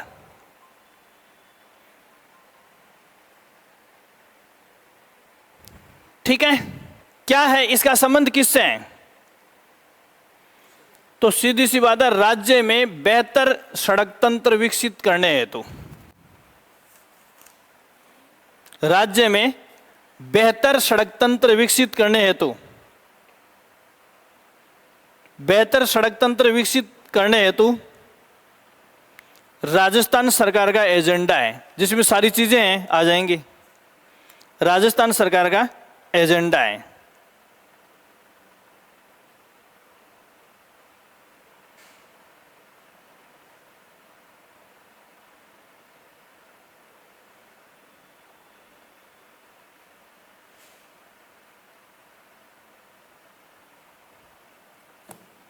ठीक है। एक जैसे इसमें दो नाम आपको ध्यान में रखने हैं। अभी गांव में जैसे सड़कें निकली हैं उनको क्या नाम दिया है? हैं? गौरव पथ। ये गांव के जो पुराने रास्ते थे आर पार निकलने के लिए, गांव के चारों तरफ रिंग रोड टाइप बनाना, इन सबको क्या नाम दिया है? गौरव पथ। अब गांव में जितनी दीवारें हैं, दीवार का मतलब हर घर का दरवाजा जिसके सामने से रास्ता है, उस हर दरवाजे को सड़क से टच करना, इसके लिए कौन सा शब्द लेके आए हैं? विकास पथ। गौरव पथ के बाद में क्या नाम लेके आए हैं? विकास पथ। तो गौरव पथ तो पुराना है और ये दोनों ही गांवों में। तो पहले वाले को तो आप जानते हैं और इसको आगे लिख लो wall to wall. Wall to wall, दीवार को दीवार से टच करना, मतलब हर घर तक सड़क।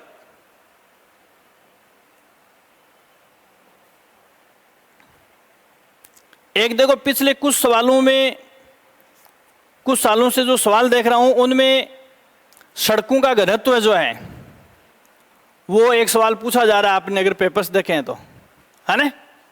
तो सड़क घनत्व लिख लो। सड़क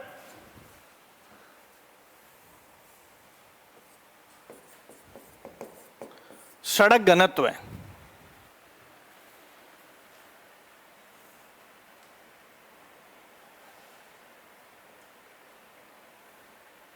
कैसे निकालते हैं सड़क घनत्व है? देखो कितने किलोमीटर सड़क प्रति 100 वर्ग किलोमीटर क्षेत्र में, ठीक है? जैसे 100 बाई 100 का एक वर्गाकार भौगोलिक क्षेत्र है, वो 100 वर्ग किलोमीटर क्षेत्र हो गया। उसमें चाहे आड़ी टेढ़ी कितनी भी सड़कें जाती होंगी, उनकी लेंथ क्या है? तो कितने किलोमीटर सड़क कितने एरिया में? 100 वर्ग किलोमीटर में क्या कहलाती है? सड़क घनत्व कहलाती है। पहली बात तो 100 वर्ग किलोमीटर में सड़क की जो लेंथ है टोटल, वो सड़क घनत्व कहलाएगी, ठीक है? इसमें दो आंकड़े हैं। पहले भारत का लिखो,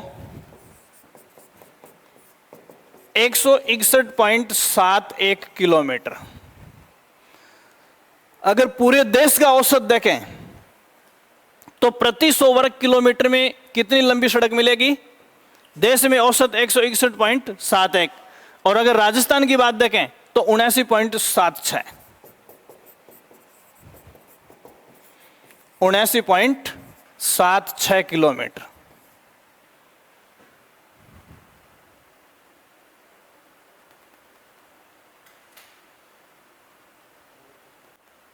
लगभग आधा।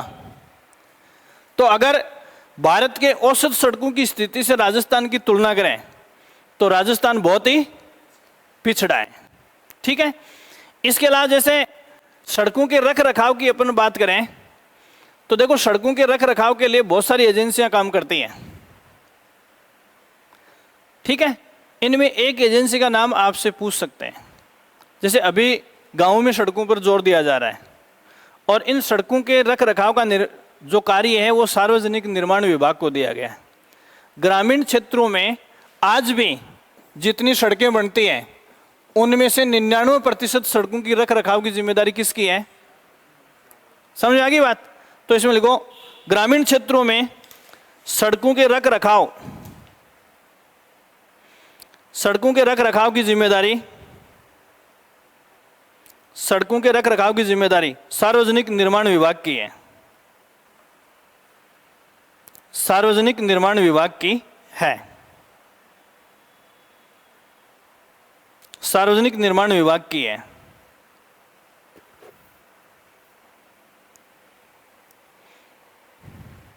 ठीक है? फिर दूसरा सवाल क्या है? दूसरा सवाल ये पूछ सकते हैं कि निम्न में से राजस्थान में सड़कों के लिए सहायता, ये लिख लो, सड़कों के लिए राज्य में बाह्य सहायता, सड़कों के लिए राज्य में बाह्य सहायता, राज्य में बाह्य सहायता कौन कौन दे रहा है? तो देखो नंबर 1 एडीबी, पीछे पड़ा है एशियाई डेवलपमेंट बैंक, एशियाई विकास बैंक, एशियाई विकास बैंक। दूसरा मैंने आपको बताया था कि आईबीआरडी, आईबीआरडी का मतलब क्या है?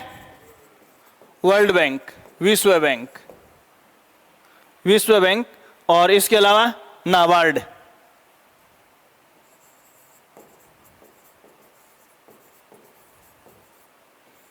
ये तीनों संस्थाएं राजस्थान में सड़कों पर पैसे लगा रही हैं, ठीक है ना? अब ध्यान रखना, अभी जो ऊपर वाला एक उसमें मैं बताया था कि गौरव पथ जो है ना, गौरव पथ में खाली सीसी रोड है, उसके आगे लिख लो। और इनमें दोनों टाइप की हैं। गौरव पथ के आगे सीसी रोड लिख लो, जो सीमेंट की बनती है ना गाँव में, केवल वो गौरव पथ में आती हैं, और इसमें दोनों टाइप की आ जाएंगी।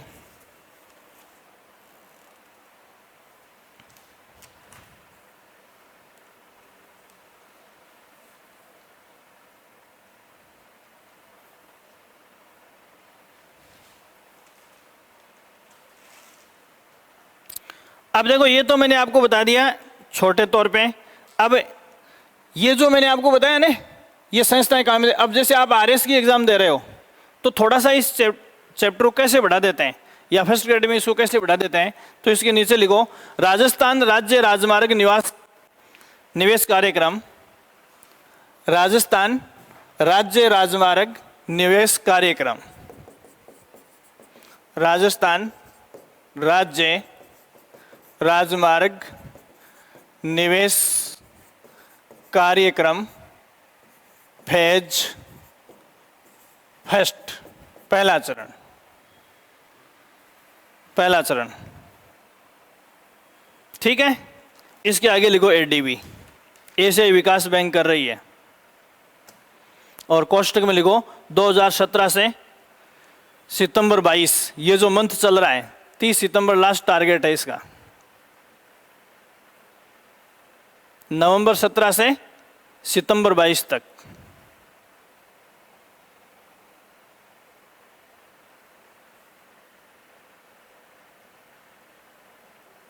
ठीक है। इसी को नीचे नंबर 2 लगा के ऐसा का ऐसा कर दो। इसमें क्या कर दोगे, फेज सेकंड। लिखने की जरूरत नहीं है, योजना का नाम सेम है। क्या करोगे, फेज सेकंड। इसका मतलब पैसा इसमें भी किसका है, इसमें एडीबी का है, तो इसमें भी किसका है, एडीबी का ही है। अब उसमें टारगेट 17 से 19 बताया है, और ये दिसंबर 2019 से 2024 तक है, या महीना रहने दो, 2019 टू 2024 तक इस योजना को पूरा करना है। इसमें आने वाली सड़कों को पूरा करना है। सड़कों को आपको देखने की जरूरत नहीं है कौन कौन सी आती है। फिर तीसरा सवाल आप इसमें देखेंगे, राजस्थान राज्य राजमार्ग विकास कार्यक्रम। राजस्थान राज्य राजमार्ग विकास कार्यक्रम। राजस्थान राज्य राजमार्ग विकास कार्यक्रम, इसका पहला चरण पूरा हो गया है, पार्ट 2 चल रहा है। देखो ऊपर वाले में मैंने निवेश शब्द लिखा है, और इसमें विकास, मेन चीज ये है। तो देखो निवेश वाला वही पीछे बताया था, निवेश एडीबी कर रहा है, ठीक है। देखो निवेश का मतलब क्या है, निवेश और विकास का फर्क तो समझ में आ रहा है क्या। इन्वेस्टमेंट जिन सड़कों में या जिस प्रोजेक्ट में होता है, उसका मतलब है उससे रिकवरी होगी।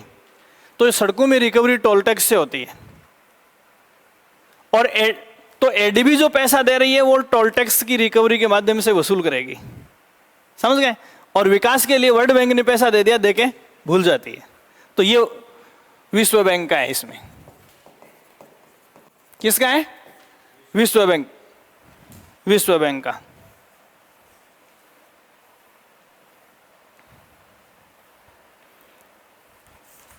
एक इंपॉर्टेंट सवाल जो इसमें आता है वो लिखो आप, भारतीय राष्ट्रीय राजमार्ग प्राधिकरण। भारतीय राष्ट्रीय राजमार्ग प्राधिकरण, national highway authority of India, नहाई, NHAI, इसका पूरा नाम भी पूछ लेते हैं कई बार। भारतीय राष्ट्रीय राजमार्ग प्राधिकरण, ठीक है। देखो भारत के विभिन्न शहरों को जोड़ने की एक परियोजना चल रही है, किसकी, नहाई की, और उसको नाम क्या दिया गया है, भारतमाला। भारतमाला परियोजना का संचालन, पहला सवाल तो ये हो गया। भारतमाला परियोजना भारत के मुख्य शहरों को जोड़ने का जो प्रोजेक्ट है वो इसमें चल रहा है। ठीक है, इस भारतमाला परियोजना के 2 प्रोजेक्ट अभी राजस्थान में संचालित हैं। ठीक है ना, तो इसमें दूसरा लिखो, राज्य में अभी 2 परियोजनाएं नाई द्वारा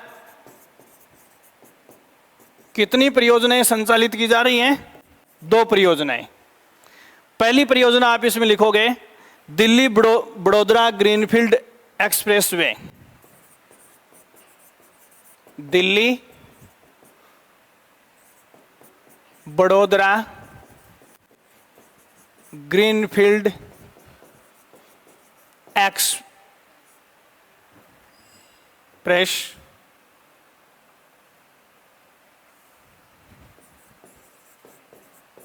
वे। तो इसमें राजस्थान का लगभग 374 किलोमीटर का फील्ड आएगा, जिसमें राजमार्ग नाई द्वारा विकसित। अब किस क्षेत्र में जाएगा ये देखने की जरूरत नहीं है, बस इतना ही ध्यान में रखना है कि दिल्ली बड़ोदरा जो है राजमार्ग बन रहा है उसका राजस्थान में 374, मतलब राजस्थान से गुजरेगा ये। दूसरा इसमें लिखो संगरिया सांचौर संथालपुर। संगरिया हनुमानगढ़ में पड़ता है, संगरिया सांचौर कहां पड़ता है? जालौर में। संगरिया सांचौर संथालपुर ग्रीनफील्ड एक्सप्रेसवे, आगे वही नाम है ग्रीनफील्ड एक्सप्रेस वे। तो नाई के ये 2 प्रोजेक्ट राजस्थान में अभी चल रहे हैं।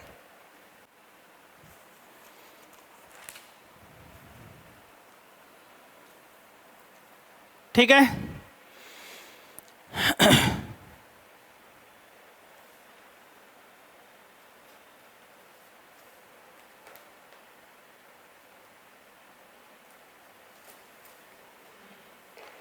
एक देखो निःशुल्क यात्रा है ना, छोटी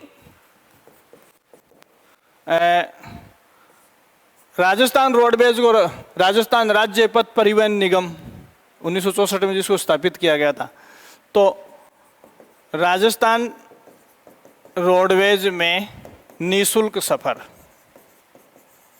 ये सवाल एक बार एक एग्जाम में पूछ लिया था, हालांकि संभावनाएं कम होती हैं, फिर भी थोड़ा सा आइडिया आपको होना चाहिए। कब कब होता है ये? देखो लोकल और एक्सप्रेस सब में होता है। हाँ, रक्षाबंधन 2 दिन तो महिलाओं को, मतलब महिला दिवस और रक्षाबंधन। पहला महिला दिवस 8 मार्च और रक्षाबंधन, ये तो किसके लिए है? महिलाओं के लिए।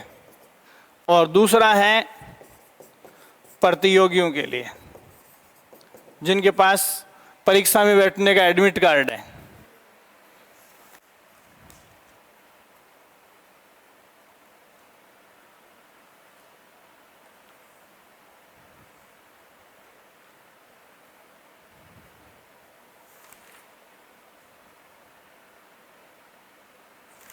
फिर इसमें जैसे मैंने आपको शक्तिशाली इंजन की संज्ञा अर्थव्यवस्था में परिवहन को देते हैं, तो आपको एक बात ध्यान रखनी है कि अभी जो इलेक्ट्रिक वाहन है इनके ऊपर सरकार सब्सिडी दे रही है। इलेक्ट्रिक वाहनों पर सरकार क्या दे रही है? सब्सिडी। अब देखो 2 पहिया वाहनों पर 5 से 10 हज़ार तक है, जैसे स्कूटी बाइक है इनके ऊपर, और जो टैक्सी वगैरह है 3 पहिया वाहन इनके ऊपर 10 से 20 हज़ार तक। ठीक है, अब सवाल क्या है इसमें? सवाल ये है कि इनका आकलन कैसे करते हैं। भाई रेंज दे दी तो इनमें लगने वाली बैटरी की क्षमता के अनुसार अनुदान देती है। तो आप इसमें लिखो इलेक्ट्रिक वाहनों की खरीद पर बैटरी की क्षमता के अनुसार अनुदान देय है। अब राशि वगैरह नहीं देखनी है आपको, बैटरी की क्षमता के अनुरूप, बैटरी की क्षमता के अनुरूप अनुदान देय है।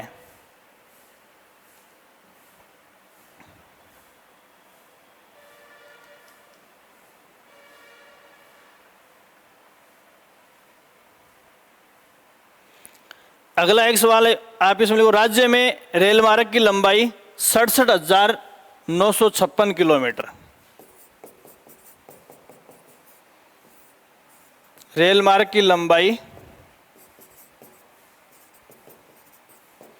67,956 किलोमीटर। 67,956 किलोमीटर। ठीक है। अब सवाल क्या है, राजस्थान में जो रेल मार्ग है ये भारतीय रेल मार्ग का कितना है?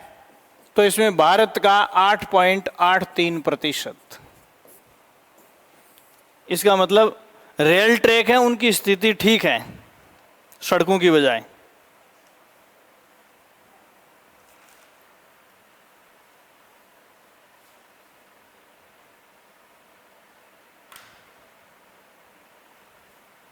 फिर एक सवाल लिखो, राज्य आपदा मोचन निधि।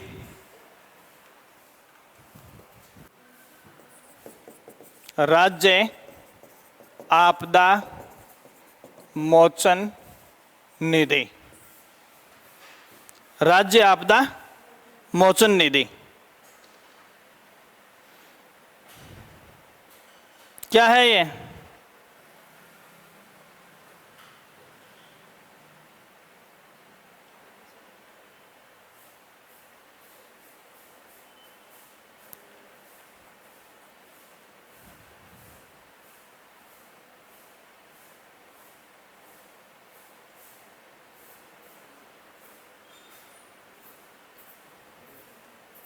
इसमें एक सेंटेंस लिख लो, अकाल, पेयजल और कृषि के क्षेत्र में, अकाल, पेयजल और कृषि के क्षेत्र में,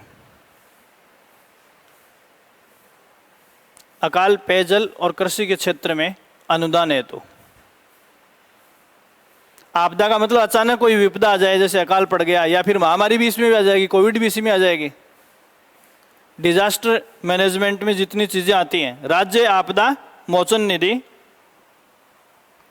जिसको शॉर्ट में SDRF कहते हैं, ये एक फंड है जिसमें से अकाल जिन इलाकों में पड़ गया किसानों को देते हैं, या पेयजल के लिए किसी प्रकार की दिक्कत आ गई, अभी जैसे पशुओं में आ रखा है ना वायरस आ रखा है वो लंपी, तो उसके लिए दिया जा सकता है, या फिर जैसे कोविड आया था उसके लिए दिया जा सकता है। तो इसका संबंध डिजास्टर से है, आपदा से है, किसी भी प्रकार की अचानक अपने ऊपर आपदा आ जाती है। तो अब एक सर्विस सेक्टर इसमें बचा है जिसको अपन कल देखेंगे।